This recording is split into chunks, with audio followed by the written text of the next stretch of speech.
महाभारत के बाद सब कुछ थम गया था। क्या सब खत्म हो गया था?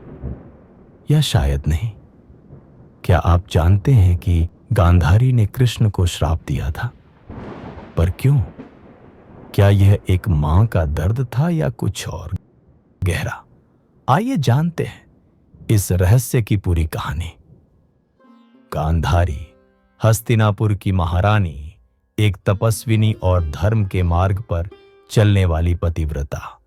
उसने अपने पति धृतराष्ट्र के लिए आंखों पर पट्टी बांधी और पूरा जीवन अंधकार में बिताया। पर उसके सपने थे उसके पुत्रों के लिए, और सब कुछ महायुद्ध में समाप्त हो गया। महाभारत के बाद जब सब कृष्ण को धन्यवाद दे रहे थे, तब गांधारी ने उनका सामना किया। उसने कृष्ण को श्राप देते हुए कहा, हे कृष्ण, तुम चाहते तो यह युद्ध रोक सकते थे। तुम सब कुछ देख रहे थे, सब कुछ जानते थे, फिर भी तुमने कुछ नहीं किया। तुम्हारे वंश का भी इसी तरह विनाश हो जाएगा और तुम स्वयं अपने लोगों के बिना अकेले मृत्यु को प्राप्त होगे। कृष्ण चुप रहे। उन्होंने न तो विरोध किया न रोष दिखाया।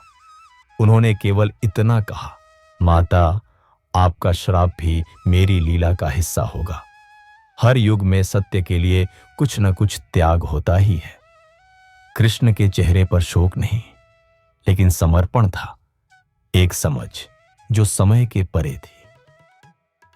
वर्षों बाद द्वारका में एक उत्सव के दौरान कृष्ण की प्रजा यादवों के बीच विवाद हुआ। क्रोध और अहंकार के बीच सब आपस में ही एक दूसरे का विनाश करने लगे। कृष्ण ने कोशिश की, पर अब समय बदल चुका था। वह युद्ध जिसने कौरवों को समाप्त किया था, अब कृष्ण के अपनों के बीच था। अंत में कृष्ण ने सब कुछ छोड़ दिया। वो अकेले जंगल की ओर चले गए, जहां एक शिकारी ने उन्हें हिरण समझकर तीर मार दिया।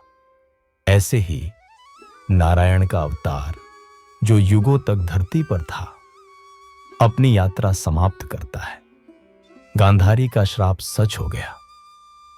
लेकिन क्या यह सब भी पहले से लिखा था?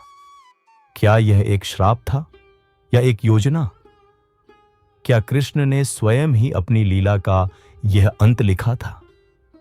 सत्य, अहंकार और कर्म के बीच जब संघर्ष होता है, तो उसका अंत विनाशकारी होता है। आपको क्या लगता है? क्या एक मां के श्राप के कारण ऐसा हुआ, या यह पहले से ही कृष्ण की योजना का एक हिस्सा था?